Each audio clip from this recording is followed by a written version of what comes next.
find it on my phone. Just go to your page. You're live. Whenever you're ready. Hey everybody, it's Mike Oliver, Open Door.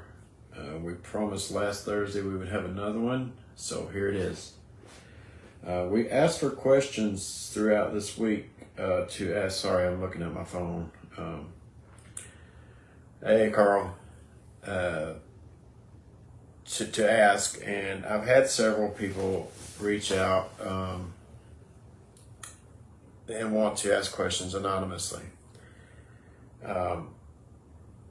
And I said I would honor that because I know that some people are still working. Hey, Speedy, still working down at the sheriff's office, and so I want to make sure that their questions get answered too, without giving their identity away, I guess, for retaliation purposes.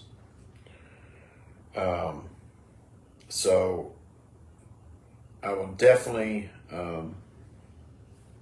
answer some of those questions. Sorry, let me. I'm trying to get this phone where I can see what I'm doing here, but I can't find it nowhere where it's at. Oh well. I have a trusty assistant tonight that's going to help me with this. What's up, Michael?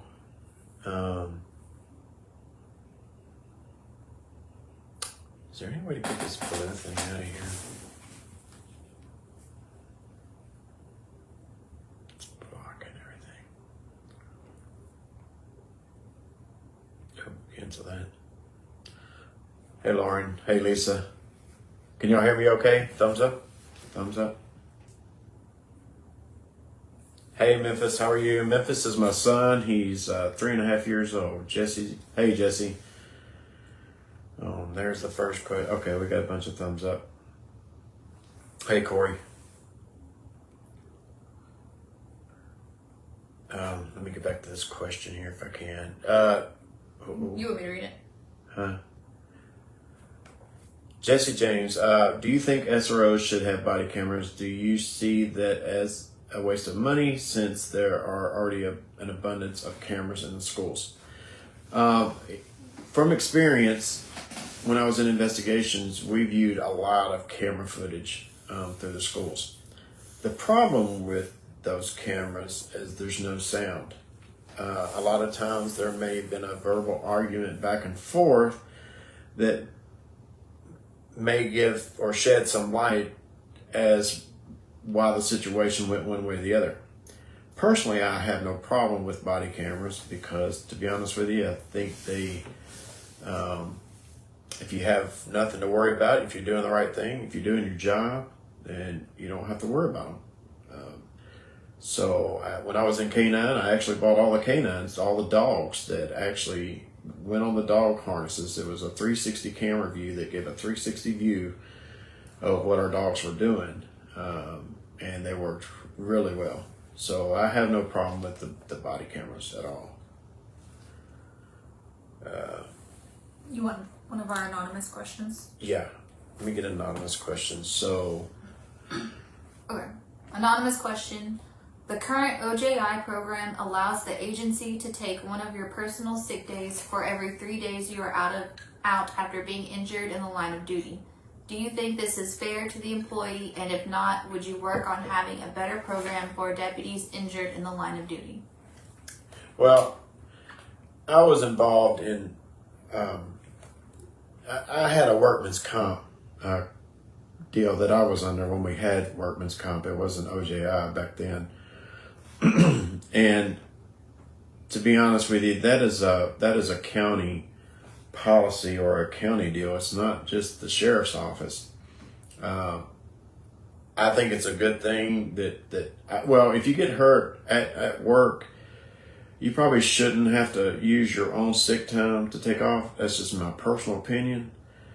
And if there was a way to fight it, I would definitely fight it, because I think, our sick time is what we accrue every month. And being a person that has recently retired from there, which I do not like retirement. I don't like retirement. Is not for me. Accruing sick time helps you out in your retirement. the more sick time you have, you can apply that to your retirement time, so that you can actually retire earlier, actually walk off the job earlier if you want to. So sick time is very important, and it should be coveted. Some people have medical problems.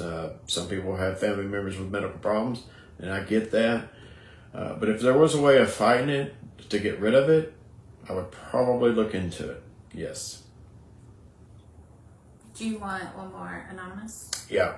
Okay. I need some questions. We need questions. Okay. Deputies who are permanently disabled resulting from injuries while... Oh, excuse me. Let me start over. Deputies who are permanently disabled resulting from injuries received while in the performance of their duties can and have been let go from the agency after 12 months of being unable to work. There is no medical retirement for them. Do you think this is an appropriate way to treat employees, and if not, what would you do to better secure a deputy's future who became disabled while doing their job? Termination after 12 months leaves them with nothing, and they all deserve better. Well, that is a very serious question, especially if you're the one that's basically facing losing your job because of medical. First off, we have to know that this is the county-wide policy. It's not the sheriff's office policy. So this was divided, or the way this is done is through the county. Now, do I think a person who suffers a disability while on duty and they only have a year, it's very sad. I don't like it, but at some point, I hate to say it, but at some point, there's got to be a decision made in that person's spot in the sheriff's office. So, but I think I would like, I plan on having a person that will try to do their best to make sure that these transitions are the best for both. More so for the person, because they're the ones that's suffering. They're the ones with the disability that their dreams may have been shattered. And I know several that went through this. I don't like it. I don't have a solid answer because I just don't know. But I would like to think that I would have someone that could work on a transition from one place to the other. Okay. While we're waiting on questions, I'll ask another anonymous. I know you are an advocate for mental health. Would you consider having a full-time therapist or counselor at the sheriff's office for deputies to talk to, rather than just having to refer everyone to an EAP program? Well, I just talked to somebody today, and I don't know if we could actually get a full-time counselor, but I think we could start with maybe a part-time counselor that could help people come in through difficult situations, violent crime scenes, violent scenes, stuff that happens to us that we see on a day-to-day basis. Death cases are always pretty taxing on the mental side of things. So I would definitely try to get at least a part-time counselor that could come in. I think I touched on this, and I can't remember. I don't think it was the last live thing, but we're all taught to be big bad cops, and we all hold in everybody else's problems, but we can't let our problems out because we have everybody else's, and that's real hard for law enforcement to talk about, especially to somebody, because they're afraid that it's going to get back to somebody else and they're going to be viewed as weak or they can't handle the job. So mental health is pretty important in this job. I know some past officers that got into situations and really affected them negatively, and they come out all right, but they probably could have a lot better help back then. So I think it's really important that we take care of our officers. You know, everybody talks about physical fitness, but not anybody talks about mentally fit. To me, that's just as important, if not more important. I'd rather have somebody that was stable in their mind and could do the job than in somebody can do 150 push-ups in 2 minutes, whatever. So.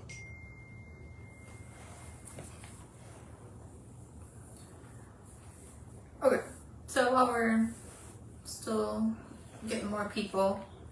Oh, let me touch on this. Listen, early voting starts next Friday.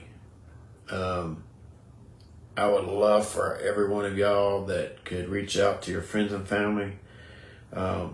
Let them know to vote for Mike Oliver for sheriff. We're going to go through 2 weeks. The 15th through the 30th is early voting, and then precinct voting's on the August the 4th. So make sure you tell friends and family. Awesome. All right.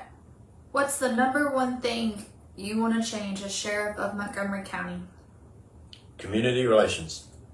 That's the number one. We don't have any. You know, the sheriff said we got a SPORE program, which is great. He just touched on it on Facebook, had a graduation there. But that's not the only thing. We need to get involved with the community more, with the school system. I mean, there's so much that the sheriff's office could offer the school system and those children. We control schools. The sheriff's office patrols the schools. They police them.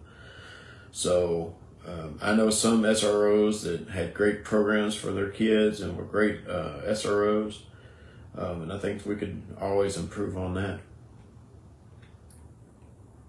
Do you think Montgomery County has a gang problem? I think yes, yeah. I mean, we do. I'm not going to say we don't, because we do. I'm not familiar with a lot of the gang stuff. I know there's a lot more in the city that takes care of gang stuff. We used to have a gang deputy, I guess, if you will. I don't know how much he was involved or did with it. I know we had some motorcycle gangs, which I was definitely involved in some operations against them. We do have them. I think most of the time when people think of gangs, they think of Bloods and Crips and stuff like that. They don't think about Mongols and Outlaws and Hells Angels. And so I think we do. I don't think it's like inner city problem, but I think we do have a problem. Okay, I refreshed my page and then all of a sudden there's a whole bunch of questions, so. They're not on here. We might just need to refresh it. How do you do that? Well, I'll ask them anyway. Okay, sorry about that, guys.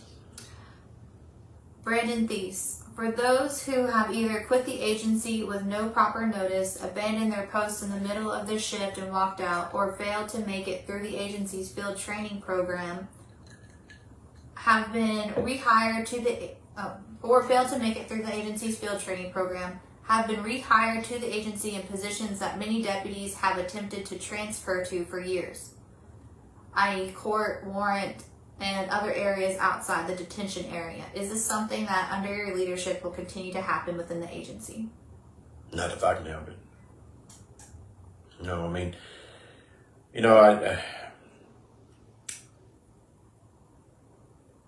I worked 12 years in the jail, and I tried for 6 years to get on patrol. I knew what I was after. I knew what I wanted. I knew that's what I wanted. So I did everything I could to get on patrol.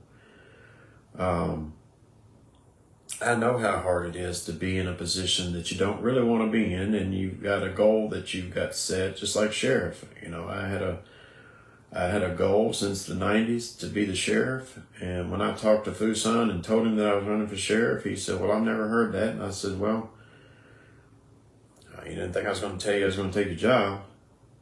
And I told him, I was like, I have a goal just like he did. So, and that's what I'm working towards now. But I understand how hard it is to be in a position that you really don't want to be in, but you're doing it because you've been promised or you're working towards that other goal. I'm not keen on that. No, I'll do whatever I can to make sure it doesn't happen. Jessica West Kelly. Speaking of mental health, what are your thoughts on suicide prevention in the jail for inmates? Well, I'm not a counselor. I'm not a psychiatrist or psychologist or anything like that. So I can't speak for what goes through a person's mind that either attempts or commits suicide. So don't think I am. I don't have that education. And quite frankly, probably not many people do. I think I can't speak for how it is now. And I know there's some good officers, some good deputies down there that take every precautions that they have at their disposal. And I think we just have to keep up and make sure we listen to telltale signs of somebody. Training is a good thing for the deputies so that they know what to look for. Training shouldn't only be offered to patrol or CI or anything like that. We have a whole jail division with way more officers in it than patrol or the court system. And they deserve the same amount of training, if not better, than anybody else. So I think one of the things we could do is more training to be able to notice those clues, I guess. Eugene Roach. At the debate, Sheriff Fuson stated that he only promoted people that he trusts. My question is, are you willing to consider yearly evaluations to determine if a person is qualified for a promotion? Well, I'm going to tell you this. The way that he's doing promotions down there, I was in it 3 times, and I think I touched on this. Something's got to be done differently. Because what they're doing down there now is not fair. It is not fair, never has been. So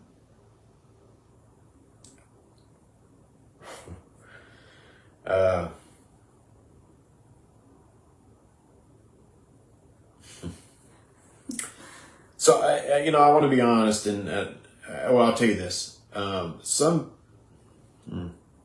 better not say that. I don't get nobody in trouble, especially myself. There's got to be a better program out there for promotions. Now, are we talking about promotions, or are we talking about?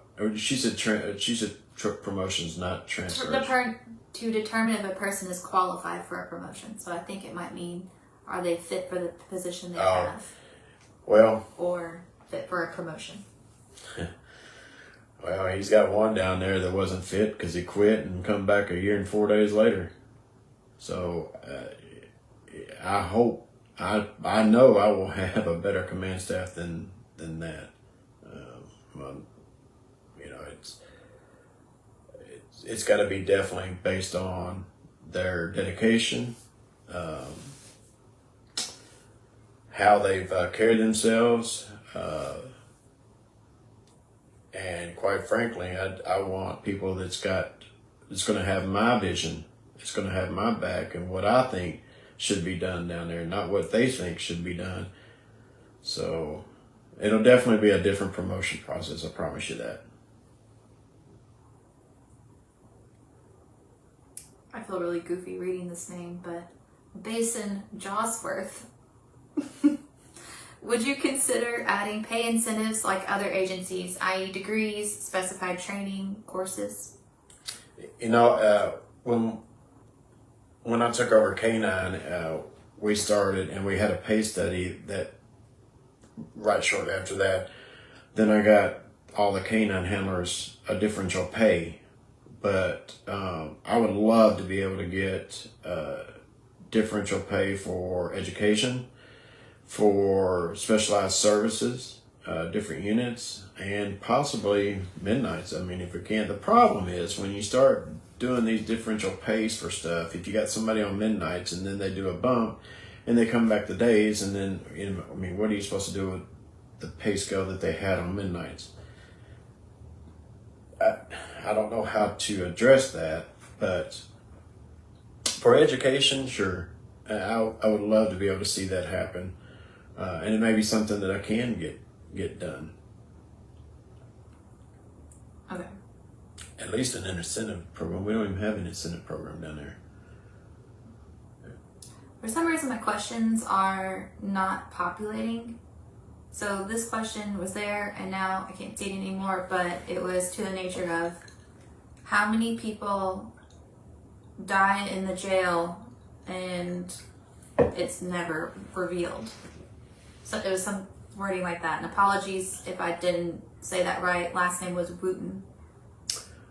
I don't know of, personally, I don't know of any that were never reported. I know in investigations when I was a sergeant, my last 3 years up there, we were notified anytime a death occurred in the jail. Before that, I was assigned to patrol, so I never knew what went on in jail. And before that, I was over at the drug task force, so I never... All I can attest to is the first 12 years that I was there, which we reported every one of them. And then the last 3 years that I was there in investigations, I mean, we investigated them, so we were notified of those. But any time between 2019 and 2007, I couldn't tell you. All right. Or 2001. 2001 is when I went to patrol. So, sorry. Corey Turk. Would you think that jail deputies should have a vest since they are considered sworn? When I worked in the jail for 1 year and 6 months, I always thought it would be good to have due to the safety of the deputies. There were certain ones that would not let you do cell searches, and when you did, they would find all kinds of things in their jail cells. I guess he's talking about like anti-stab vests. Be my guess. I would guess so. If you're talking about those, yeah, I mean, anything you can get to protect the staff, I mean, I think we should invest in. And always cost is a big thing, but saving, the safety of our deputies are our number one priority. So maybe it's something that we can have where we have, several of them hanging up when you're fixing to do a cell extraction or anything like that. You can put them on, and possibly maybe an SRT team. Possibly, maybe. I'm okay with that idea. I just have to look at it and see the logistics. But first of all, we got to get staffing up to where we can have those units. We can have those programs. That's the big thing, is get that staffing up so that we can do those things.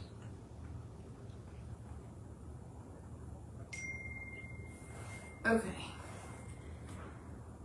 I know I'm missing some questions from somehow my questions are only showing like 5 at a time, and then it's not adding on to it continuously. So if I missed your question, Ryan Phillip, please just ask again, and apologies to anyone else I've missed. Can you pull up your Facebook and let me see if yours is doing it. Where do I go to? Just go to your page, and I can get my to personal page. the Mike Oliver for Sheriff page. I can get to it from there. Oh, there it is. Yeah, thank you. Okay, Dumwan Black. What would you do to get more people to come work at the sheriff's office, i.e. 12, 10, 8-hour shifts and beards, anything like that? Well, of course, he's implemented a short beard policy, I guess, if you will. I've never made no bones about it. I don't like 12-hour shifts, but the guys like them. I don't have a problem with 12-hour shifts for the deputies. I do have a problem with K9 working 12s. It's just not. It's not good for the dogs to be working that long. I mean, if they work 12-hour shift or 12 hours and usually get home about 13 or whatever, and they get called back out, after they work 13 hours. It's just not good for the dogs. But the guys, if that's what they want, then if they're happy. If that's what they want, then might as well give it to them. I don't see a problem. I mean, we had it. It was working. And then it was taken away and went back to 8s. And now I've heard that they're going to give them 12s, and they took it back. And then I don't know what they're doing down there. I don't think they know what they're doing. All right.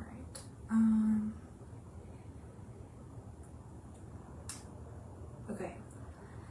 Megan McClure Lanham, do you think community policing, getting out and not just patrolling, but getting out and building a relationship with the citizens is important? Well, sure, that's public serving. You know, I'm not going to call it community policing because it's something probably a little bit different. But, you know, just being a good person, that's what we all need to be, is just good people, talk to people. I touched on this last time. There's no telling how many pieces of mail I got out of mailbox for people. I mean, I never carried any groceries in, but definitely got the mail out. Tried to talk to anybody and everybody I could, even when you're sitting there eating dinner, you know, and then people want to come up and ask you a question. I mean, that's just part of it. You just got to be nice to everybody. And that's just being a good person, not a good cop. That's just a good person. All right. Ryan Phillip, we are now weeks into the new budget year. We have not been told about potential pay raise at this point. We also have money now for vehicle maintenance, and now our dispatchers received 12 to 14 cost of living. 12 to 14. It's probably a percent, but I don't know what the question was. The only thing I've heard about the new pay study is it's not been returned yet. That's I heard that yesterday that they still don't have the pay study back yet, so it's kind of hard to make an assumption on, or it would be purely an assumption on that. I don't know anything about it. I am trying to keep up with it though. Jenny McDowell, do you think that SROs and CPD should work and train together to be prepared for any active shooter situations in the schools? And if so, what are your plans on implementing that? Oh, absolutely. And you know, I watched the thing the other day on from Grady Judd, the infamous sheriff from Polk County, and he was talking about the Uvalde thing. I'm not gonna say much about it because I really haven't seen much research on it, to be honest with you. But what he said was, or one of the things that stood out to me was, it doesn't matter. I'm not going to wait for backup to get there. I'm going in. That doesn't answer your question completely, but I think if we all were on the same sheet of music, city, county, THP, and TWRA, those are the basic ones that the law enforcement officers that we have in this community that at any given time could respond to any active shooter, whether it's at school or anywhere else. But absolutely, we should all be trained on the same thing. And it makes, if we're all trained the same, then there's probably pretty much an expectation of what this person's going to do or that person's going to do, or somewhat of one. So any training that you can get is always going to help you out. Always. All right. Ryan Phillips said, any news on the budget pay study would be my question. So I think you answered that. It's the company, from my understanding, they were supposed to have it there June 1st and still have not got it prepared. Okay. Lisa Marie, what is your opinion on having animal control working under the sheriff's department? Well, I was on the animal board committee for a total of like 10 years when I was in K-9. And the last thing I did, I told the board committee that I don't think they need to be under the sheriff's office, but I do think they need an investigator that is employed by the sheriff's office that works there, because I talked to David, I think it was David Kraske at the time. Oh no, it was Jeanette Farrell. She was the director then. Their ACs over there were spending an abundance of time trying to fill out civil citations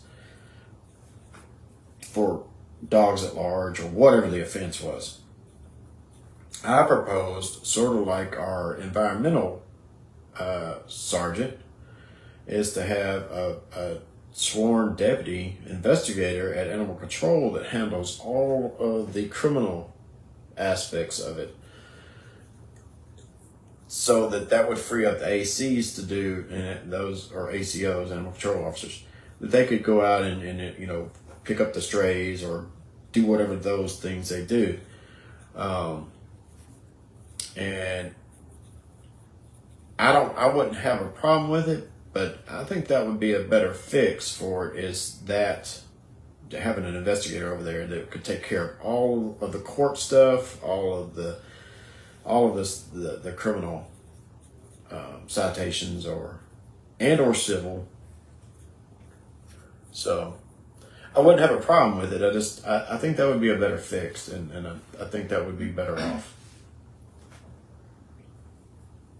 Brandon Thies. Many people have asked questions in regards to yearly evaluations for those holding rank, currently serving up to the rank of sergeant within your jail division. May this be something to take in consideration for those holding rank of lieutenants and above? So what is he? Evaluations for ranks of lieutenant and above. Here's the thing about evaluations. I like them, but the current status is they don't use them for anything. And the problem is, if you have a supervisor that is evaluating an employee, whether it's a lieutenant evaluating a sergeant or a captain evaluating a lieutenant, they have to be fair and impartial when they give this evaluation. Some are not. Some are more harder than others. And that's where I think evaluations fail, because one person's opinion of how a person works is not necessarily the same opinion as somebody else. You know, it's like the FTO program that we have. Great program. You know, FTO John doesn't teach like FTO Bob. So that new cadet may get a more tactical version from John and a more laid back version from Bob. And it's not fair to that cadet, because he's getting really two different ways of doing law enforcement. And same with evaluations. I like them, but I don't like them. If they were done fairly, I think they would have value, but from what I've seen, they're not done fairly. Scott Johnson, what are your thoughts on laterals? What would you do to get more laterals to apply to the sheriff's office? Vote me in as sheriff, and you'll have a great place to work. I know that's not. Well, the way it's set up, there's not. I mean, we have what we have. You know, take home vehicles. We have the I don't know if this is what you're asking, but you know, sick time, vacation time, some comp time. I would love to have some incentives as far as like education, like Mason Josworth was asking, and then incentives for like SWAT team or K9, drug task force, stuff like that.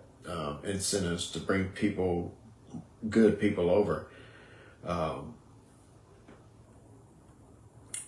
Those are just some of the things that I would try to get implemented. Jessica Wall, how do you feel about personnel that are loyal to the agency for years and have extreme medical crises off the job? Would you move them to a position suitable to their physical limitations, even if their former position isn't a possibility for them anymore? Well, I faced that back years ago when I hurt my back down there.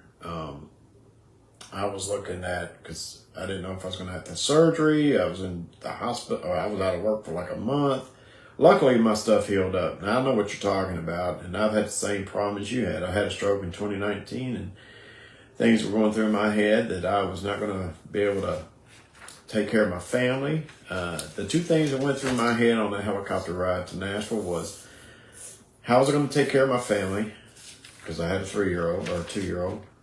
And the other thing was I going to be able to run for sheriff? Those are the two things that went through my mind in that helicopter ride. Now, we have a standard that everybody has to meet to be qualified to work at the sheriff's office. Now, and it's not fair to somebody else who meets those standards and somebody that doesn't. But I think the sheriff's office has several different positions that they could possibly move people in. And it's just say if they couldn't do that job anymore, maybe there's a job over here that they could do. No fault of the sheriff's office. It's just sometimes things happen, and medically, I was fortunate enough to be able to bounce back with no residual effects of my stroke. So far, I've been cleared by the neurologist and my doctors, so everything's been good to me. So I guess to answer your question is, I would hope that there's different jobs that maybe not what you did prior to that, but if you medically can't do it, then maybe there's something that we could put you in to keep you employed there and keep, have your job still working. Jesse James, what's the number one thing you want to change as sheriff of Montgomery County? Community interaction. I've already said that. I want to make sure that the community can come to the sheriff's office, employees, and feel like that they're not burdening them, they're not bothering them, that we can take care of their problems. We just need more community interaction, a lot more. Megan McClure Lanham, I've heard that current employees are being intimidated and threatened that if they do not vote for the current sheriff, that their job will be in jeopardy. I'm curious if people have brought that to your attention. Yeah. Yep. There's two command staff that have told employees that if they voted for me, wanted to know who was having my signs in the yard, who was going to my events. Told one particular deputy he better not vote for me because, and told him, he said, you can't trust another deputy. One went in and told a whole division that if they voted for me, as soon as Fuson wins this election, they were all going to be fired. I went through 10 years of Fuson at his division at in-services, saying that he works at the leisure of the people. That if the people wanted him out of there, then they'd vote him out of there. I just wish he would tell his command staff and everybody else that, be fair about it. That's all I want is a fair shake. If the people are supporting me, let them support me. If they don't want to support him, it is what it is. Just today, one of his employees, he's got on to everybody. He's put it out that if you're caught on Facebook liking something political on duty, then you're going to get fired. Well, just today, one of his employees posted his meet and greet on Saturday. Another employee liked it while they were working. Now, I guess it's okay for them to share his political agenda, but if somebody likes or shares my political agenda, then they're going to get fired or they're going to get severely dealt with. I think that was, or reprimanded. I think that was what I heard. So yeah, the intimidation and bullying of good employees down there just because they want to support somebody else.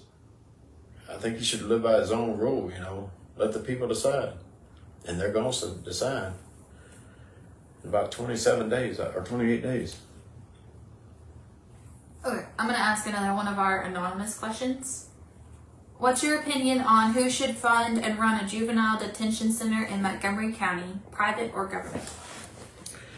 Well, I think personally, I believe that it should be run by Juvenile Services and probably funded by Juvenile Services. Now, if it was funded by a outside source, then I would hope that we would have be able to contract with us X amount of beds at any given time for our people here.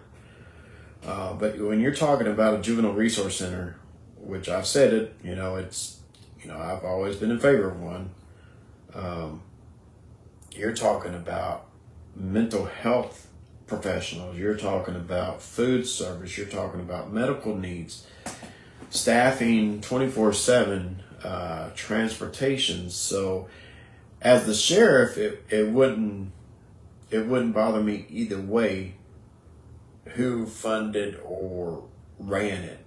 I don't think it needs to be the sheriff because we're striving to stay away from the school to prison pipeline theory.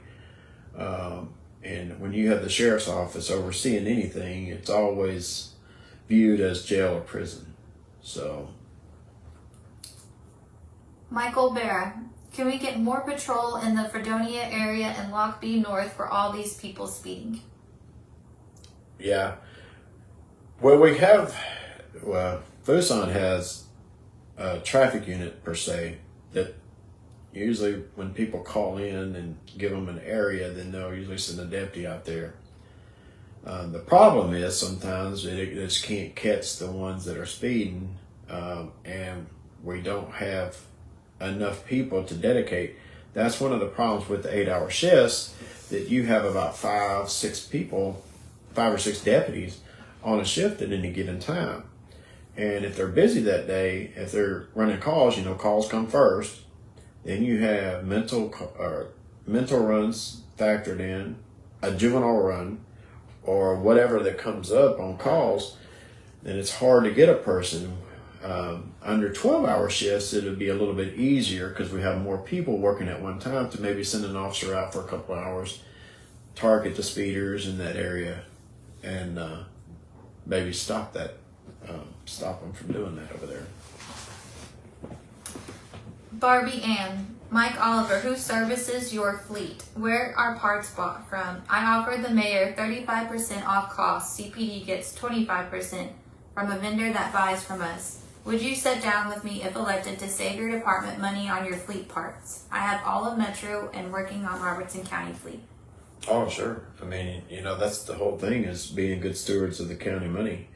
Anytime that we can save money in one area, then a lot of times we can use that money for, say, staffing, which we're in dire need of, is more people working. So anytime we can save money, sure, I'll definitely be open to that.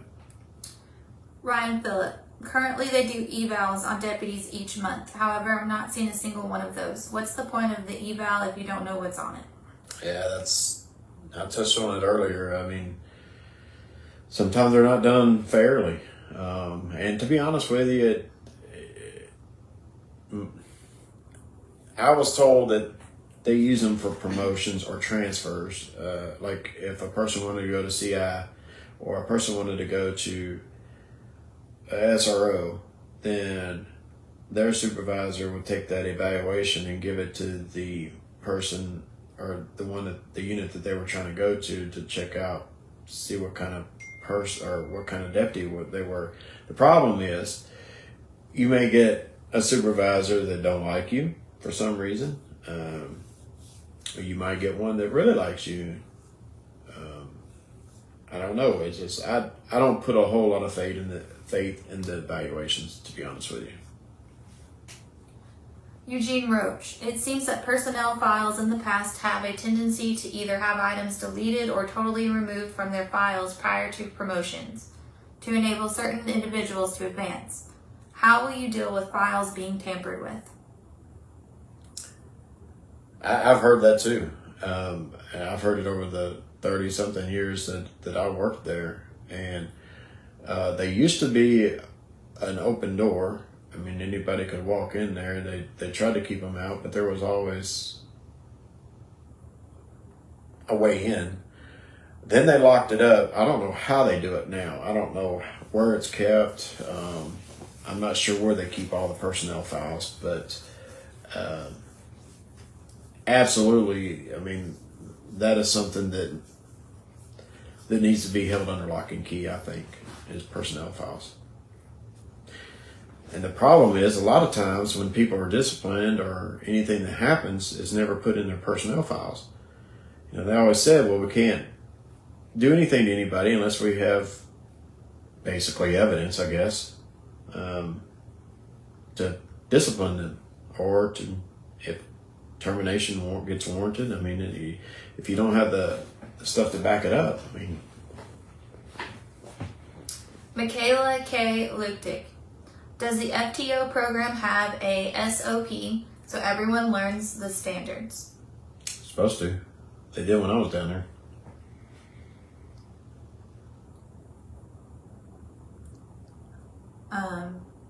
And Ryan Phillip corrected his statement. He said every quarter, so about those evaluations. Vicky Chandler, what are your thoughts on individuals working at the SO holding a position for multiple years with no real law enforcement training that is sensitive to law enforcement, like evidence and supply? Would you look into placing staff in areas that would further progress to assist the SO, as opposed to someone holding a job that hinders the main operation and goals of the SO for just the title and power they can hold over others? Well, I don't know how that would be as far as evidence. I mean, our evidence custodian down there, I don't know that she's holding a position of, I don't really know. I don't really understand that, to be honest with you. What is it again? What are your thoughts on individuals working at the SO holding a position for multiple years with no real law enforcement training that is sensitive to law enforcement, like evidence and supply? So. Oh, okay, I got you. Well, I mean, you don't really have to have law enforcement experience to take care of supply and or evidence. Now, supply, the evidence or the supply officer down there, which I won't name her name. Everybody knows her, but she is told what to order and when to order it. She makes no decision on her own. There's always somebody, because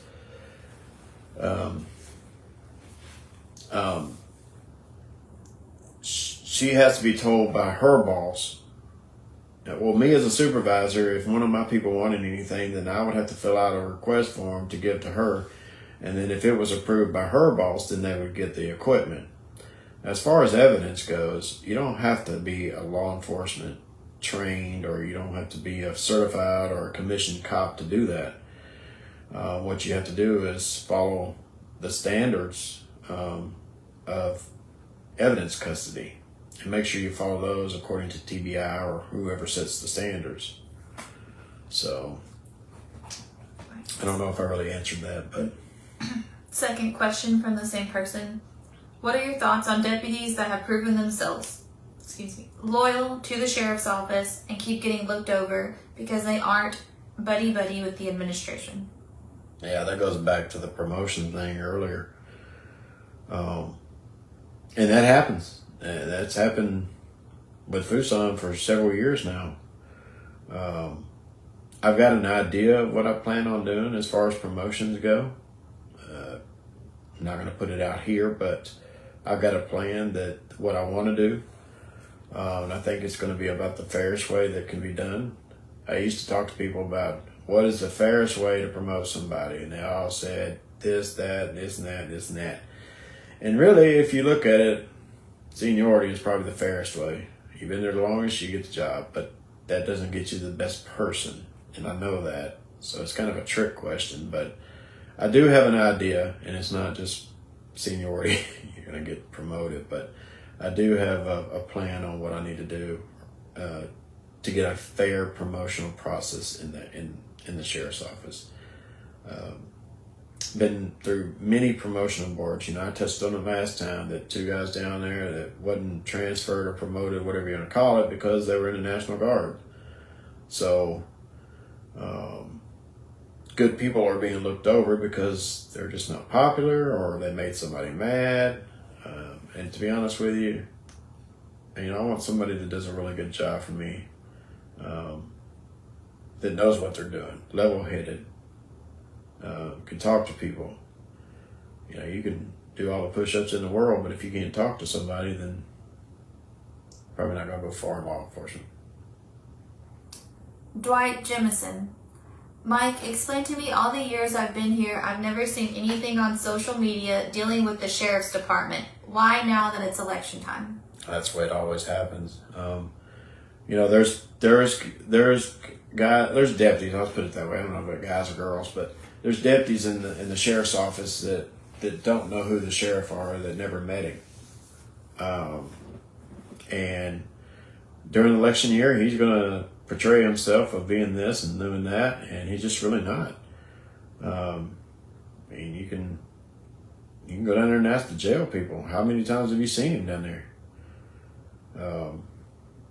I know at the debate he said he's real busy, he don't have time to spend with his people, and that's just completely out of line. You can always make time to visit with your people. It may not be for 5 minutes, but you can always make time for them, for sure. Eugene Roach. If one of your deputies is involved in a serious incident, how will you defend his actions without having a paper trail through the means of evaluations? It depends on what the incident was. And without knowing what that incident is, it'd be hard for me to sit here and say, well, I do this and I do that, because we just don't ever know. Different situations, whatever it is, nothing's blanketed. You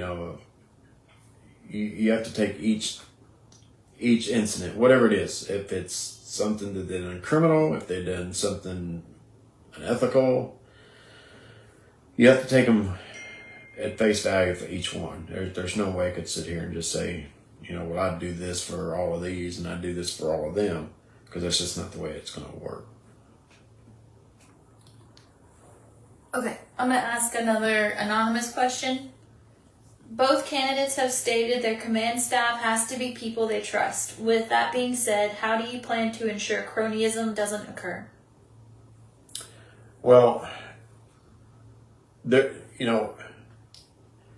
a command staff, you've got to have the people you trust, for sure. But you also got to have people that can do the job, that are dedicated, committed, able to get jobs done efficiently. So, just because they're your friend doesn't mean that they can do the job, which he's proven that with one of his guys. So that's my plan, is I need to make sure that just because they're my friend, they've got to be able to do that job also. Because some of the things I'm not going to be able to handle. And I want people there that's going to take care of business for me, that I don't have to sit there and hold their hand every time they have a situation. So. Megan McClure Lanham. I know this is not exactly a question you can answer. However, has it been brought to your attention that Fuson supporters, including command staff, have been removing your campaign signs throughout Montgomery County? This is something I've heard people talking about several times. I don't know. But if they are, I wish I could find out. I wish I could catch them. Jessica Wall. How would you handle a supervisor who receives a demotion due to a deputy complaint that was investigated and determined to be founded? How soon would you consider them again for a promotion? I don't know. I don't know that there's a policy for that, to be honest with you. I think it's a case by case situation. You know, I know several. I know demotions of people down there that were promoted again. I don't know if there's a certain set time, and I don't think there's going to be a certain set time with me. But if they've proven their ability to do the job again, I don't know what they got demoted for, made a mistake or whatever. But I mean, I wouldn't set a time frame on that. That would be just a case by case situation for sure. Miss Risa, if you can hear me, I cannot pronounce your last name, so I'm not going to try. Reese. Mike, what will be your relationship with the bonding companies? I think I've always had a good relationship with the bonding companies. You know, they have a pretty difficult job also. Sometimes their job is a lot more strenuous than ours. You know, we have the full weight of the law behind us. With most backup a lot of times, you know, the bonding companies they have a job to do. Because if it wasn't for them, we would be so overcrowded, it wouldn't be funny. I hope that I would have just as good a relationship as sheriff as I do now. I know a lot of them, been friends with a lot of them for years. I respect them. I know several people in law enforcement don't respect bondsmen or bounty hunters. I think it's a job that's needed. It's not for me, but I think it's a job that's needed, and hats off to the ones that do it every day. Mitchell Uriff, what will you do about people who are part of hiring and backgrounds that wear a badge and gun that have never been state certified?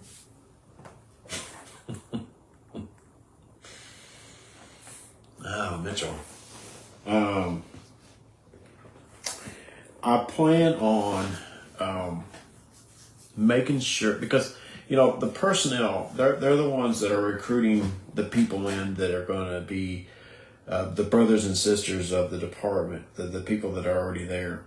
So we got to make sure that we are reaching out to the best qualified people that we can get, and we got to make sure that one thing is we're honest with these new potential employees.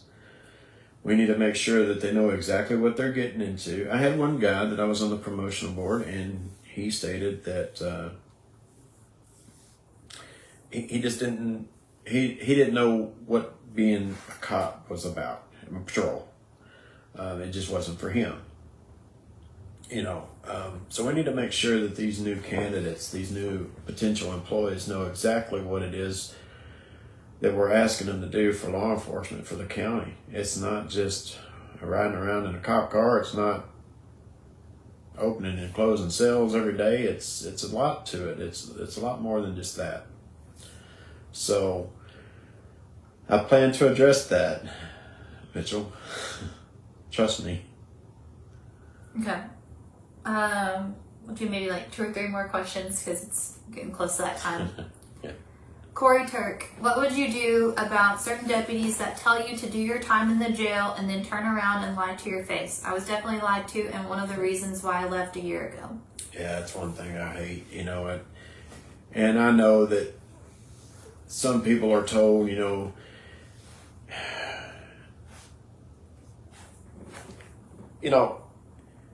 I, for one, spent 12 years in the jail. Looked over a couple of times for patrol, and it wasn't the person who got hired over me. It was the person making the decision to hire someone over me. That's who I had the problem with. And I'm not, the question was brought up. Fuson said that he hires only from the jail. That's simply not true. It is not true at all. But, if you're told that you work X amount of days or X amount of months or X amount of years, and then you're gonna move over here, Well, then you do that time. That time comes that you've reached that point, and then all of a sudden somebody else gets hired that has no affiliation with the department whatsoever. I mean, that's a morale killer. And I'm sure that's probably one of the reasons why you went to the city. And I hate that. I want to invest in the person who has been there, who's worked there. There's a young officer up there now who worked 3 years at that facility. Wanted to follow in his daddy's footsteps. Wanted to be a patrolman. Put in for it. He was told he could put in for it. He put in for it. Got hired as a deputy. And then he was told that he had to spend 18 months in the jail. Well, he done 3 years in the department. He's already been a loyal employee. He's got his daddy who is a cop. He wants to follow in his footsteps. Why not invest in that guy? Because that's going to be your people that are going to be long term. Those are the ones that's going to stay there for years and years and years. The return on investment for those type of guys is what you want. You know, it's so easy to leave law enforcement now because people leave us for so many other reasons, and it's not the money. It's different reasons than money. Money's a little small part. Last anonymous question, and then let's see where we're at. As a deputy at the courthouse, a supervisor told me not to take orders or do favors for clerks or attorneys because it will lead to them taking advantage of you. What are your thoughts on the relationship deputies should have with their civilian coworkers? I mean, we're public servants. I mean, if you're doing your job and it's within your wheelhouse, why not help them? That's what we're there for. I never understood that. I still don't understand that. Not helping somebody out. That's what we're there for. That's public servant. Now, if they take advantage of you into a way that, it's affecting your job or whatever, then you're just going to have to tell them, look, I'll help you, but, I'm going to draw the line here.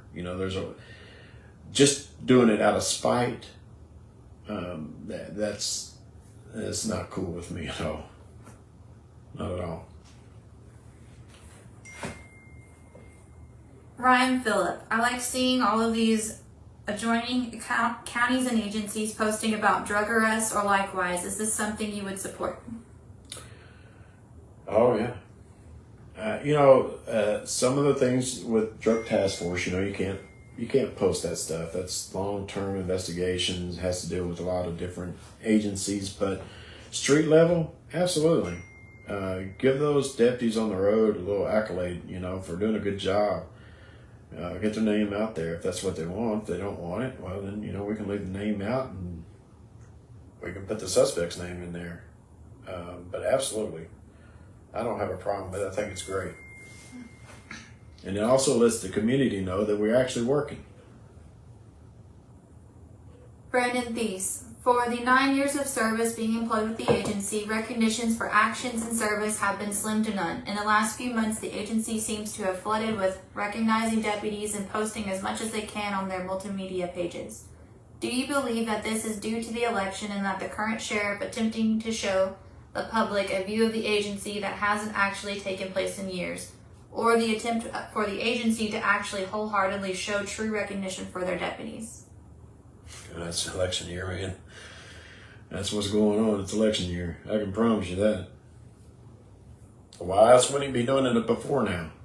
Why else wouldn't he be up there in the jail talking to the people? Why else wouldn't he want to go out there and eat dinner with patrol guys or go up there in the courthouse and work with those people?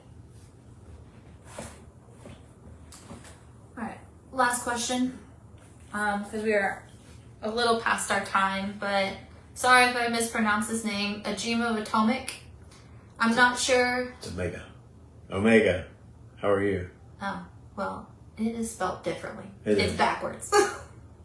I'm not sure if this has been asked. A large majority of questions are in regards to personnel, staffing, and moral issues. As a citizen without ties to the department, I would love to hear your philosophy regarding building trust with common citizens of Montgomery County. What are your plans for safety and law enforcement in the county? Well, and the safety is a big issue or a big concern, or should be, of a sheriff. And I think Fuson does care about the community. We've got to have a sheriff's office that truly respects the people in the community. But also we got to have the people in the community that's going to trust us, and we have to gain that trust. And a lot of times, the past few years, law enforcement just doesn't have that trust. But safety is always a number one. School resource is a big topic nowadays. Making sure that they're safe, making sure that we have the resources for them, making sure that we have the deputies on the road. The 12-hour shifts would be a good thing to make sure there are more deputies at one time without sacrificing units or specialized units. That's a big thing that I hope I can make sure that we get back on track, these 12-hour shifts for these people, and so that we can have maybe some other specialized units, because from my understanding, he's already disbanded one that was, I don't know what the reason was. I just heard that it was disbanded. Maybe some meet and greets at local churches, or maybe set up some events for, CI, Criminal Investigations did this when we had a lot of burglaries, give citizens some ways of preventing thefts of their vehicles and stuff like that. Anything like that helps in response time for people that need it. I hear people saying it took 45 minutes for a deputy to get there. I want to say that that's unacceptable, and I don't know what the reason was. But I do know that on hot calls, they are prioritized. So, but that has to do with staffing again. We got to get those staffing numbers up, for sure. That's the only way we can make this work. So, thank you, Omega. It's good to hear from you. That was your last question. You're at after 7:30. Thank you. Are we done? Are we still live? You still have a few more, but we'll try again, and maybe on a different day of the week. Okay. Different day of the week. Are y'all thumbs up for that? Y'all good with that? That way we can get some people who are on I different got shifts. 1 heart, 2 heart, 4 hearts, 5. Okay. Yes. There we are. Okay. All right. Thank y'all for your time. I appreciate it. Remember, early voting is next Friday. 2 locations. The airport, which is not every single day, and it's not all day, but I will be down at the election commission as much as I can, waving at everybody. Bring me some water, stop by, have a chat, and by all means vote. That's the only way we're going to make this work. So thank you. I appreciate it, guys, girls.